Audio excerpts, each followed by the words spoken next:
And it's Thursday night, well, Thursday evening out here on the West Coast. In the East Coast environs, it's 9 o'clock. And welcome wherever you are around the world. Glad to have you on board, as it were, directly making a little pun there. We're going to spend some time with Harry Cooper tonight and change gears, thank God, for one part of one program at least, and talk about history. Real history, not the kind you read in the normal, well, I guess you could call them high school and college. Well, the lamestream press, but high school and college history books, they're all skewed and corrupted. We don't, as a nation, know much about the reality of World War II. And I don't include all of you out there because most of you are pretty well read and understand what really happened in that war. And it's pretty much nearly the opposite of what we're told. It's very close to that. And Admiral Cooper is standing by, sharkhunters.com, and we're going to take a look at some pictures and have some fun. And tell us how things in Florida are, where unemployment claims have now surpassed those in California. Yeah, I saw your email I got just about 5 minutes ago. I'm lost. I don't understand. Of course, I don't have to worry about unemployment being 80 years old. I don't have a job. I live on my Social Security, and that's still coming along, but it may change very rapidly, though, because they just got the green light. Come tomorrow, restaurants can open all across the state except South Florida, which is Miami, Dade County, Broward County, and I think Palm Beach County, because they got that's half the population, isn't it? Yeah, probably. That's a huge number of cases down there. So somebody sent me a short, little, cute film clip. Some gal saying the reason we're not getting coronavirus up around Jacksonville is because that's all down around Miami, where all the Mexicans live, and they're drinking Corona beer out of glass bottles, and that's why it makes no sense. But it was funny. No, it's cute. We got to laugh once in a while. Hey, mostly Cubans down there, and they're hard-working, family-oriented people. Oh yeah. All right. So you're fairly near Jacksonville? Is that what we're hearing here? Not really. Jacksonville's about 120 miles northeast of us. We're about 80 miles directly north of Tampa. Okay. About 15 miles in from the Gulf Coast. So you're on the Gulf side. Okay. Yeah, on the Gulf side. It's beautiful here. It's quiet. It's peaceful. Well, it wasn't until you moved in. Yeah, I know. The last 30 years have been hell, is what I hear. Yeah, I know. The newspaper publisher won't talk to me, and he's already, there's no joke, he's put a block on my email to where I can't send emails to his newspaper, which is suitable for lining the bird cage, because he read the report from the Southern Poverty Law Center that I am a Nazi. You know, well, join the club. I've been a Nazi probably longer than you have. At least in their eyes. I've never been a Nazi. I'm joking. I know that. I know that. You know, I have to be straight because we got an attorney working on this, so I can't joke about it. All right, good. Here's the story, and I think I don't have to tell all of you dear listeners out there, but the Internet is full of lies, smears, outright fictional defamations, and I have more than my share up there. If you read anything about me, and you have a question about it, ask me. I'll tell you the truth. I was the victim of a very clever and well done, if you can term it that, massive disinformation and smear campaign, several of them, actually, over the years. And right now, if you try to look up, I don't want you to go there and do it. Don't even give them the time of day, but there's a major online encyclopedia, and if you just look up me, it's all lies. I didn't write any of it. It's fiction. It's made up. It's lies. So I had to decide long ago, am I going to fight this and waste all of my time fighting these people who sit back with keyboards and mice and defame people and get paid for it? Or am I going to do what I do to the best of my ability to serve people and help people understand? So that's what I chose to do years and years ago. So any of the garbage up online you see about me, Just hit the delete key. That's what it's like. Yeah, that saves the ulcers. I just had one guy we threw out of Shark Hunter some years ago because he was just a liar, a thief, and a crook. Other than that, he was a great guy, huh? Yeah, right. So somebody sent him an email and asked about Shark Hunters, and this sleazy bum, he emailed back that I slashed some girl's tires down in Key Largo and got arrested for it. Absolutely false. I haven't been to Key Largo in years. Secondly, he said that I'm banned from all the military shows, and that's not true. I'm a life member of the Ohio Valley OVMS Military Society. Mm-hmm. And the thing that really hurt, son of a bitch said that I murdered my son. Oh, come on. No, he said that. All right. Well, that's not even human. That's subhuman. That's despicable. Yeah. Well, I hope he gets his, or hers, whatever, whoever. His. Yeah. Is this SPLC people? No. It's a guy who used to be a member of Shark Hunters, used to be a friend of mine. I know who you're talking about. I know. I remember this story. All right, forget it. Then let's not spend any time on that. Moving along. All right, moving on. Here, I got something fun here. This during World War II, there was a very nifty and outstanding big band orchestra in Germany. And what it did was cover, as it were, play popular Western swing songs, big band arrangements, and put their own pro-German propaganda-type lyrics in these songs. And it was called Charlie and His Orchestra. And I used to have a whole album of these things. I've heard of that. Oh, it's great. And I'm going to play one, just a part of one. This is called Elmer's Tune. And the music is actually a real big band song with lyrics. They'd have a vocalist over here, but the lyrics would be different. Well, the Germans took the vocal part, re-recorded the music, and made it into a propaganda thing. And they'd play it on radios that Western troops could hear. Certainly the Brits could hear it. And it was propaganda. But it was some of the lyrics were hilarious. And I don't know which one this is. There was an American song, and it was something like something about some guy's heart goes boom, and he's happy and whatever. And they changed it all around, and it was I'll see if I can find it. But anyway, here's one. This is called Elmer's Tune. Okay. Can you hear that? Yep.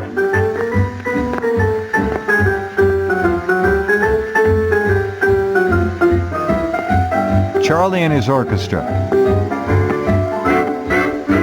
That's called Elmer's Tune. Yeah. Okay, here we go. Why are the ships always sinking and blinking at sea? What makes the British start thinking of their cup of tea? It's now the season, the reason, explain what it means. German submarines. German submarines. The sailors go crazy wherever they cruise. What makes the market go down? What frightens the Jews? What takes the kick out the chicken, the pork from the beans? German submarines. Listen, can't you hear the sound they're never missing? Torpedoes, hitting at day and hitting at night. Who sinks the trawler, the tanker, the ship full of meat? Hitting all day and hitting all night. We'll sink the trawler, the tanker, and ships at sea, I think he said. Sinks destroyers and cruisers, the pride of the fleet. It's now the season, the reason, explain what it means. German submarine. That's clever. Both sides were just loaded up with propaganda against the others. Yeah. All right, I'm going to play that again because it's hard to understand the words, but it's clever. These are actual Western big band songs that they've arrangements. That's right. Well, they played the music. They had the orchestra. They had everything. They just recreated it. Okay, let's see if we can pick this up. And I'll stop interrupting. Why are the ships always sinking and blinking at sea? What makes the British start thinking of their cup of tea? It's now the season, the reason, explain what it means. German submarines. What makes the sailors go crazy wherever they cruise? What makes the market go down? What frightens the Jews? What takes the kick out the chicken, the pork from the beans? German submarines. Listen, listen. Can't you hear the sound they're never missing? Torpedoes, torpedoes, hitting at day and hitting at night. Who sinks the trawler, the tanker, the ship full of meat? Who sinks destroyers and cruisers, the pride of the fleet? It's now the season, the reason, explain what it means. German submarine. All right, so there you go. Very creative. Yeah.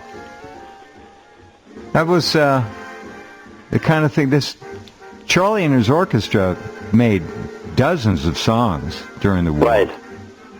And, you know. I remember I was a kid during the war years, and we used to hear that on the radio all the time, all those big bands, and it was an interesting time. Well, it was a time, as they say, larger than life. It'll never happen like that again. No computers, just think about it. Yeah, No and that's computers. why I wanted to be a fighter pilot, because fighter pilots saw their opponent through a spinning propeller, and it was man versus man. Now, you know, even when I was in the Air Force and got cleared for officer and pilot training, although they shut down air cadets, there were no more fighter pilots. There were high-speed computer operators. You look into a screen and you see the blip, and then the word fire pops up. Your missiles launch, you go home and have coffee, and the other guy gets blown to smithereens. Well, there you go. When you were a kid and the war was going on, well, I guess you'd listen, and your folks would listen, to the radio every day to get the latest, even though it was all propaganda and skewed. It wasn't the real story, but No, of course everybody not. would You gotta be have glued to the radio, right? Right. It was I remember it. It was a big Philco that stood about 4 or 5 feet tall and had a speaker about a foot across behind the cloth screen. Yeah, nice.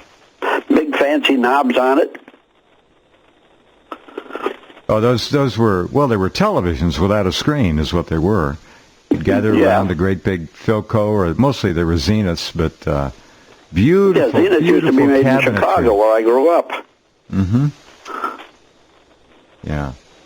Beautiful radios. Truly beautiful, beautiful radios.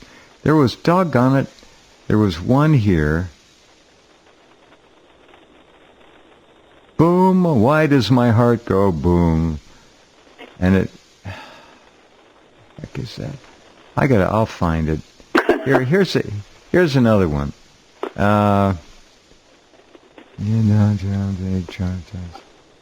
Maybe this was it. I don't know. Let's find out. It's kind of fun. I've not previewed these, so I don't know.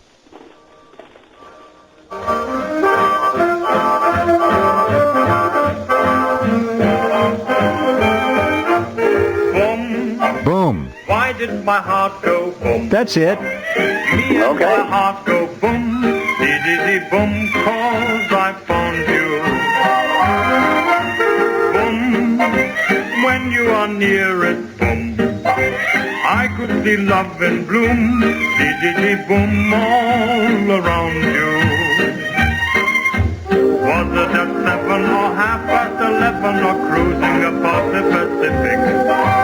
I only know that I can't let you go. Your effect upon me is terrific. Boom, when we're a bride and groom. Oh, won't my heart go boom, boom, diddy boom, 'cause I love you. Now, I think it gets better here. Okay. From a propaganda standpoint. Yankee sea shanty. Boom, why did my ship go boom? Me and my ship go boom, boom, diddy boom, and founder.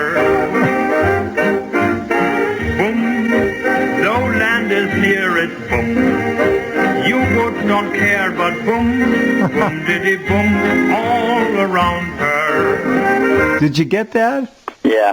Why did my ship go boom? Yeah, he says U-boats all around you. This is hysterical. Wait, I got to play this again. Boom, no land is near it, boom. No land is near. U-boats No don't land, care yeah. but boom, U-boats don't care. all around her. Was it 11 or 77 or cruising above the Pacific? Only know that wherever I go, their effect upon me is terrific. Boom, when are those U-boats loom? Out of the gloom and boom, boom diddy boom, oh, I'm sinking.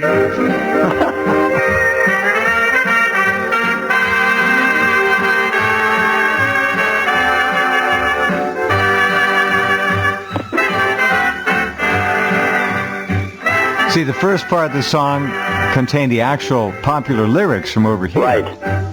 And then they put in the second chorus with the propaganda.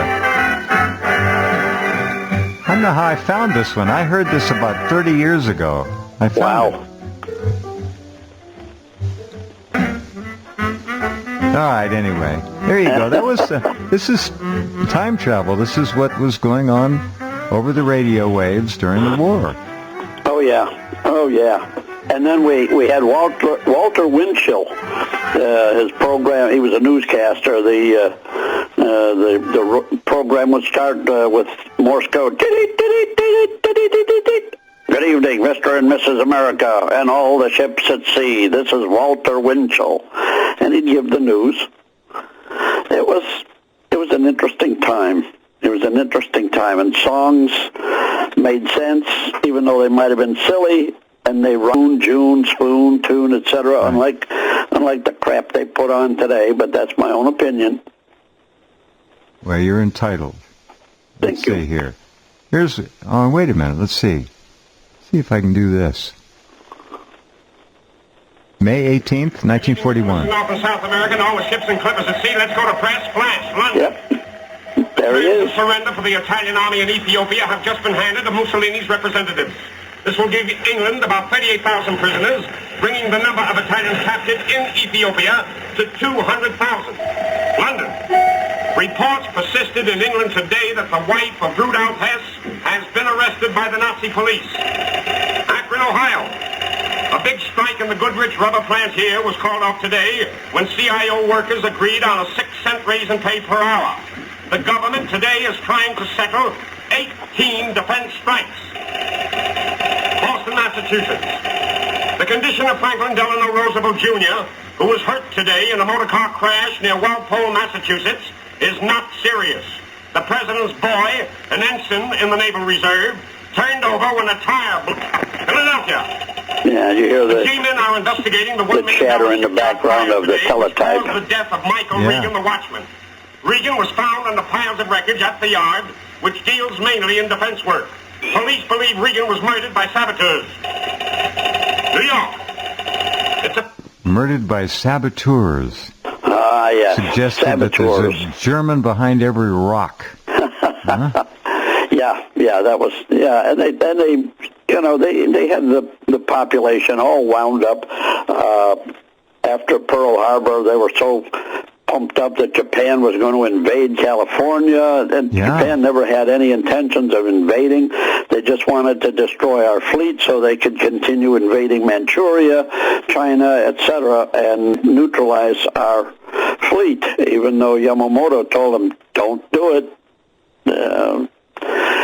Dick Tojo says, no, we can defeat the Americans. And Yamamoto knew. Yeah, well, he had been schooled in America. He knew. That's right. Yeah. They didn't want to listen to him, so wound up, he got shot down. As a matter of fact, there was a member of Shark Hunters who shot him down, Rex Barber. And then Tojo shot himself at the end of the war, didn't even kill himself. The U.S. nursed him back to health and then hanged him. I don't see the reason for nursing him back to health so they can hang him. That doesn't make sense. All right, none of it does. Here's a break coming up, and we'll come right back with Admiral Cooper and continue our fun and time travel back to 1941, 42, and right around there. More to play for you in just a couple minutes. Hang on.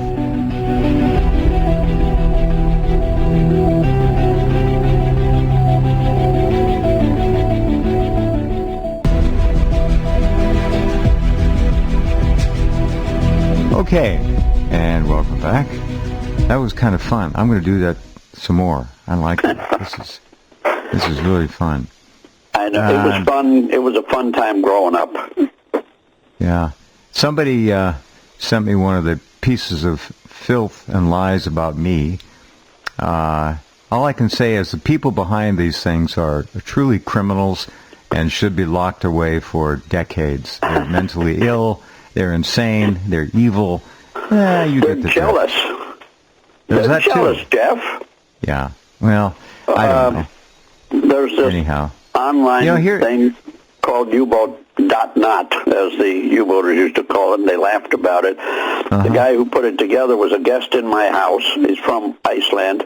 And I got him a tour at Kings Bay, which is our ballistic submarine base on the Atlantic coast. He never could have got through the front gate without us.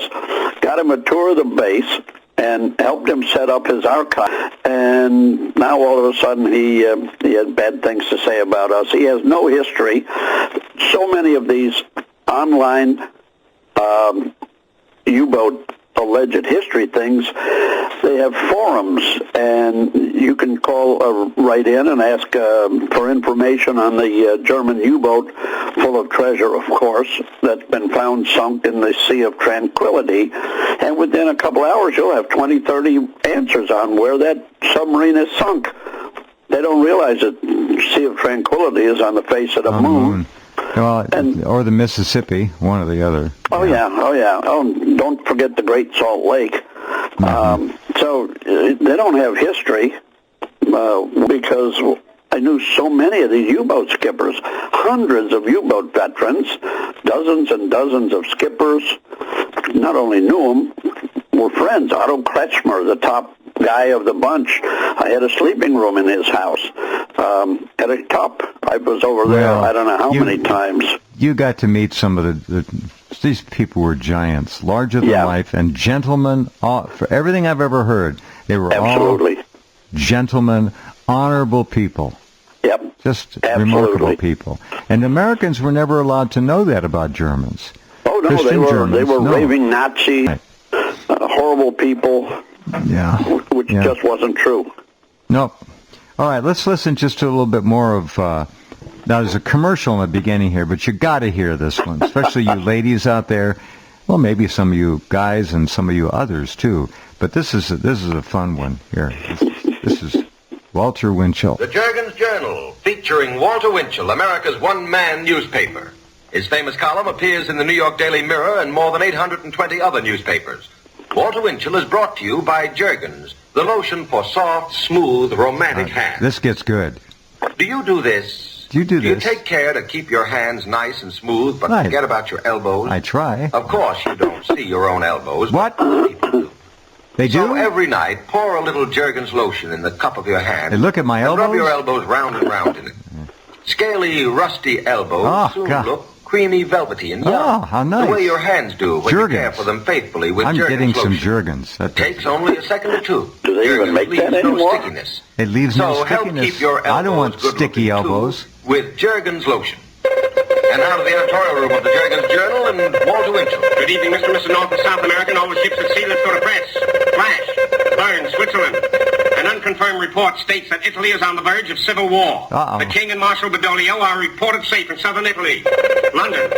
The commander-in-chief of the Italian fleet was killed on Friday when the German bombers destroyed the dreadnought Roma. This is 1943, September. Why did the German bombers destroy the Italian dreadnought warship? Because on 10th of September, 1943, Italy changed sides. Right.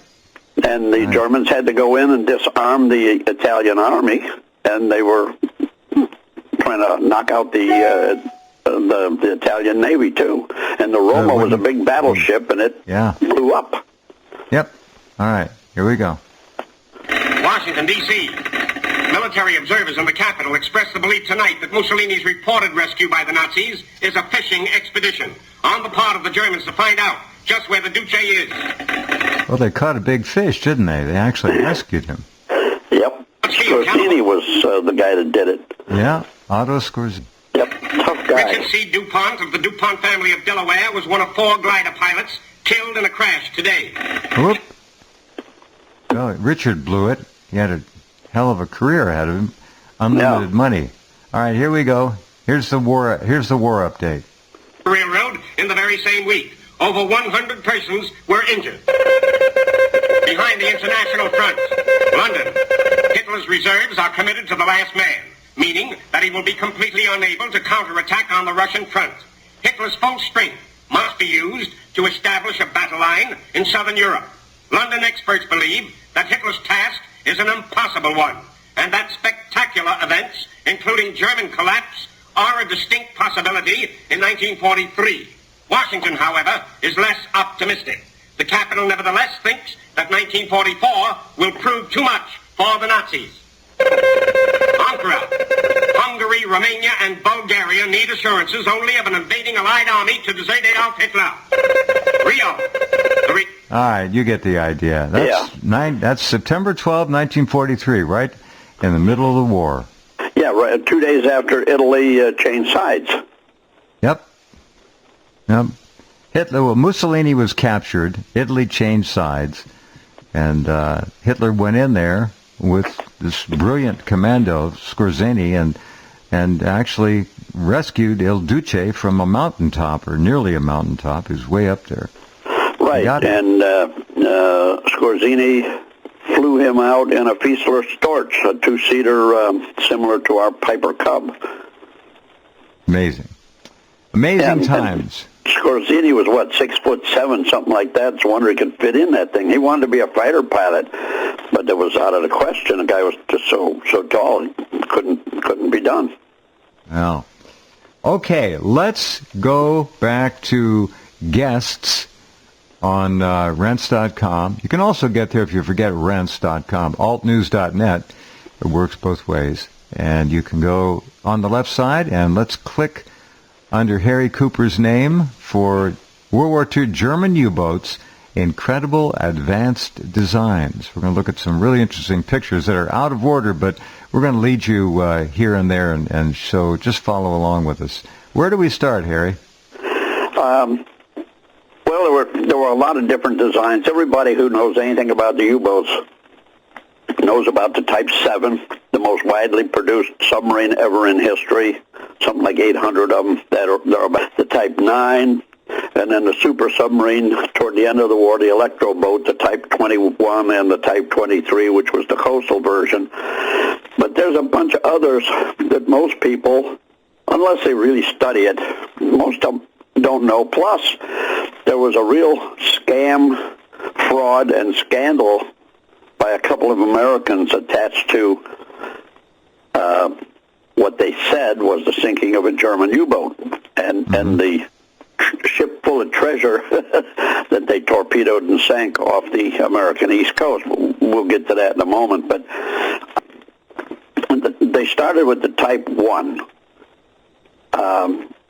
And most people would think, unless you're really involved in this history, that Type 1, the first one would be U-1. No, that's not correct. They handed out a series of U numbers to various different shipyards, and so U-552, for instance, which was Eric Topp's boat, was older than U-315, which a friend of mine, Detlef Zimmerman, sailed on that.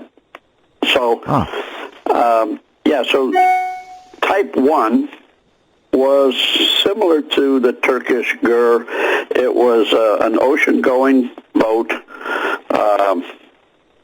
but 983 tons, 273 feet long, twin-shaft diesel electric, and had a 4-inch gun, which is a 105, and 20 millimeter automatic guns. They only made 2 of them because they were such nasty handling boats. So if you go to... Can you direct us line 1, 2, 3, 4, and we'll find it? A2, that was the conning tower emblem on U-25. Those were the only 2 boats. Okay. Yeah, magic. Look at that. U-26. Yeah. That's a muscaria something mushroom. That's I don't know what kind. It's a mushroom. No, that's all I know. Now, I'll tell you, that mushroom, the red cap mushroom, I think it's muscaria something. You people will know. But that was what literally was used in the first Christmas cards that came out of where? Germany. That mushroom was featured in some of the first Christmas illustrations and became a staple on Christmas cards for the rest of the celebration of the holiday through today. Now, who wore a red suit with white trim? A little fat guy. Yeah, that's where it came from. Comes down your chimney. The red mushroom with the white dots on it. There is a mushroom that looks exactly like that. Muscaria. And I can't remember the rest of the name, but you look it up. Muscaria. Muscaria something. And that's that. And if you look at old Christmas cards, you'll see this muscaria mushroom all over the place. And that's where Santa got the colors for his suit. Yeah. I'll be darned. Know anything else? Let me know. Well, we have the reason why they chose that conning tower emblem, but that's buried in the file here right now, and you don't want to listen to me opening drawers and stuff. But that was the conning tower emblem on U-25. And if you look at photo A3... which is A3? Is that right next to it? It's the one with the guy standing beside a submarine with a big shark. That's the next one over. Very good. I can't see these... I think the numbers have been cropped off of a lot of them, is what I think. Okay, could have been. Only in the thumbnails, though. All right, it's the second picture over, friends. Number 2. There you go. And that was U-25 once the war got started, because they were allowed to decorate their conning towers. Once the war started, they could not have numbers on their conning towers, but they could have shapes and designs, etc. Memes. Which doesn't make sense. That has a shark's mouth. See the teeth on it? Yes, that's correct. On the front of the conning tower. On the side, yeah. Then you go to A4, which is that submarine. The next one, that's picture number 3. Yeah. And that's, that's U-26. 26, that's the other one.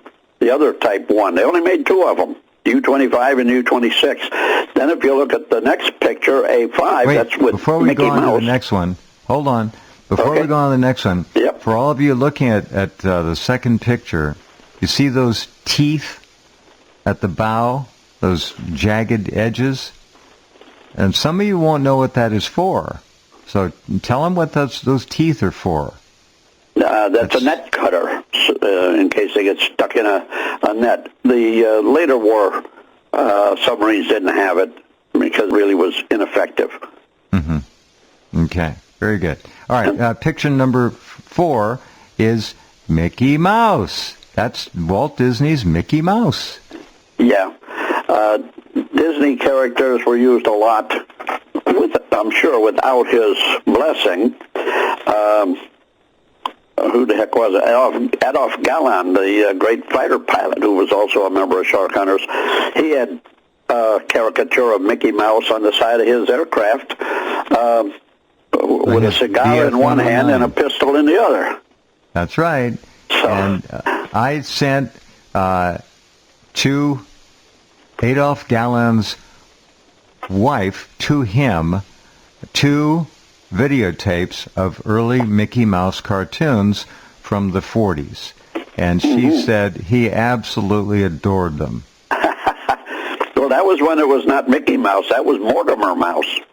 Well, I sent it to him, and it was in the 40s.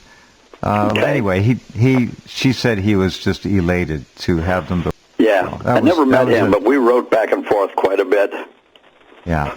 And then he died on the operating table. I think he was doing heart surgery, and it didn't work. Yeah. Well, I was the guy that sent him the Mickey Mouse videos. I'll be darned. All right. He was just a good did man. It to be a nice guy, you know? I thought he... Yeah, most people don't realize, unless they get into it, there were 4 Galland brothers. There was Adolf, and then there were 3 others. 2 of them I know were killed in combat. The third, I think, was killed, but I'm not sure. But he became the youngest general in the Third Reich, and he was in charge of the jet fighters after a while. Adolf. Yeah, Adolf Galland. Yeah, he put together and led the first squadron of 262 jets. Right, JV-44. 44 was the squadron. Yep, and several members who were flying jet fighters in that squadron. Hans Eckhard Bob was one. Yeah, they did very, very well. If Hitler had only made a different decision in 1941 when he was shown the jet, a test flight, he didn't understand air superiority. He understood bombing. He said it'll be a Schnell bomber. We'll fly over and bomb London and no one can touch us. But he didn't understand. It got to be so bad, the waste of this Messerschmitt 262 jet, which could have swept the skies of bombers because nothing could stay near it, that Adolf Galland quit as general of the German Luftwaffe fighter forces. He quit. He told Hitler, I quit. And Hitler had to say, no, come back. We'll do it your way. But by then it was 1943, and it was too late. They were only vulnerable during takeoff and landing, which is why they had Focke-Wulf FW-190s flying top cover. But once they got into the air, they were about 100 miles an hour faster than the P-51. Untouchable. Okay, number 1, 2, 3, 4, 5, 6 is a picture of number 25 or 26. I can't tell. I don't know. There's a tall guy, A6, a tall guy in a uniform. I'm looking at the 6th picture over. I missed the tall guy. Who is that? It's an autograph. That's Ernst Gertling. He rode on U-26, and he was a good friend. He was an enlisted man during the war, and then he came back into the Bundesmarine, and he became an officer, and he retired at the rank of Kapitänleutnant, and he helped an awful lot. He was with us on our patrols when we went over to Germany. Nice guy, but no longer with us. All right, so that's it for the... go ahead. For the Type 1. That's all they made was 2 of them. And if you want, we can skip ahead to the really exotic submarines. Sure. Where do we go? Okay, let me run down a little bit. The Type 2s were called the dugout canoes, the Einbaum, because they were only 250 tons. They had 3 torpedo tubes forward, and they carried 5 torpedoes, 2 reloads, 3 in the tube, and they were a coastal boat. And they only made a handful of each modification. We could go through the whole works, and if we have time, we'll go back to them. But then you have the Type 3. Never happened. Nobody ever made a Type 3. And the one that got a lot of problems, let's see if I can find where it is here. It is, well, one picture you want to flip to is C-10, Charlie 10, if you can find that. That's 2 U-boats laying on their side. I see it. It says line, I just had it, line 3, 4 over. C-10, you'll see it. There's 2 U-boats laying on their sides. Okay. Right. Let's look at that. And that was by design. Those are Type 2s, and there were 6 of them total. The that were taken out of the water in the Baltic, trucked across Germany to the Donau River, which is also called the Danube, put on barges, and floated all the way down to the mouth of the Danube at Constanța, Romania, and they were commissioned into, I think it was the 30th, I don't have that in front of me, but another U-boat flotilla. So these 6 Type 2s were fighting in the Black Sea. In the Black Sea, interesting.